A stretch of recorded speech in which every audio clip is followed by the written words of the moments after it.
Hey there. So I remember years ago when I was in seminary, one of my good friends was a fellow by the name of Ricardo. Ricardo was from Panama, and he was a very interesting fellow. He was very flamboyant, very colorful, very loud in every way, and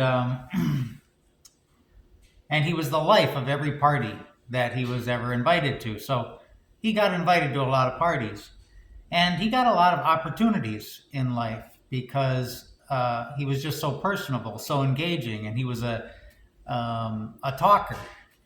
You know, he's somebody who would make a good entrepreneur. Um,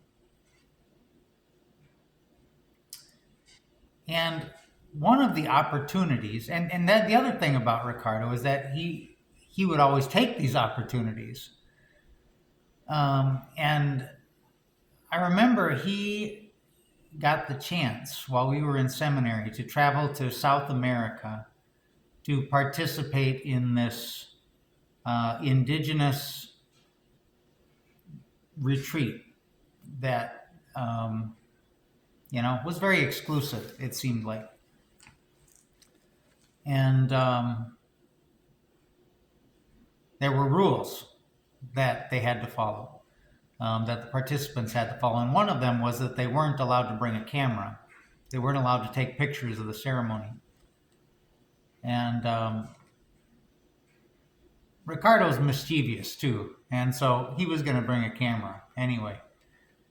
And the night before he left, he had a dream. And in this dream, there was this indigenous man from the jungle in his room at the seminary. And this man was telling him, "I know you're thinking about bringing that camera, and you better not." And Ricardo woke up in the morning, kind of freaked out by the dream, and he didn't take the camera. So he went on the trip. He participated in the ceremony, and he came back, and it was clear that he had some very powerful mystical experiences while he was there. Um, and I think he felt he could confide in me because I had been, in the indigenous community here in Milwaukee for some time, and I wasn't going to belittle those experiences that he had. Like the man showing up in his dream or in his room, telling him not to bring the camera.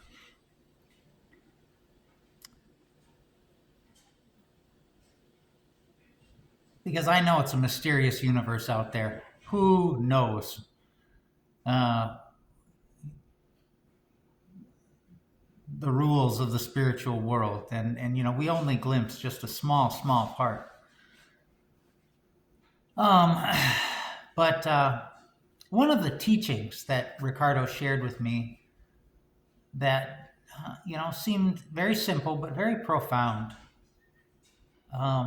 was that he was telling me that in this tribe that they believed that human beings and God were the same. Um,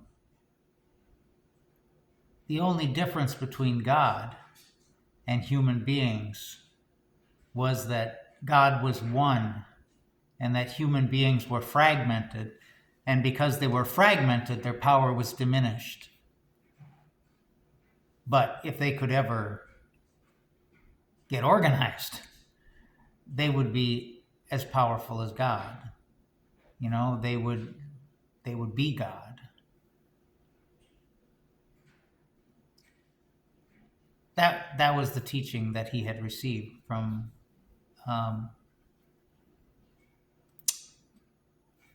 from this experience. And I think there's a lot of deep truth to that. In the Christian tradition,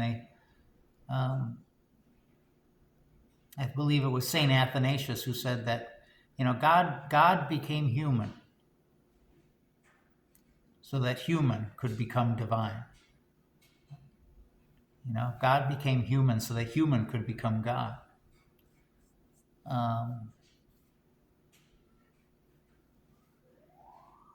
And how do we become divine? And it lies in basically us becoming in relationship. The more that we are in relationship with one another, the more like God we are. That's the teaching of the Trinity. That the very definition of God is that, how do you define God? What is God? God is relationship. God is love, but love doesn't just exist, out there in the universe. You can't find love underneath the carpet or in the, love is something that exists when there is relationship. It can't exist without it. You can't just have love without relationship. Love is a product. It's a compound. It's not an element. So the primary structure is relationship. And so when we say that, God is love, we are basically saying that God is relationship, being in relationship. And everywhere in nature, you see this. I've often heard it expressed, and I've liked the way they put this, the urge to merge. We're always trying to merge. We're always trying to join, whether it's, finding a partner, whether it's finding a community, finding a tribe. We are driven to become one with something, somebody, some people. And it's an evolutionary process, that keeps getting bigger and bigger, until it includes everybody. And I think of that because of the readings today, that we can kind of see that evolutionary process, of that merging, getting bigger and bigger and more complex. In the first reading in the prophet Ezekiel, he's the book of Ezekiel. He's talking about uniting the kingdom of Israel. No longer will they be two kingdoms, but they will be one kingdom. The northern kingdom, the southern kingdom. They will be one kingdom, one God, one nation.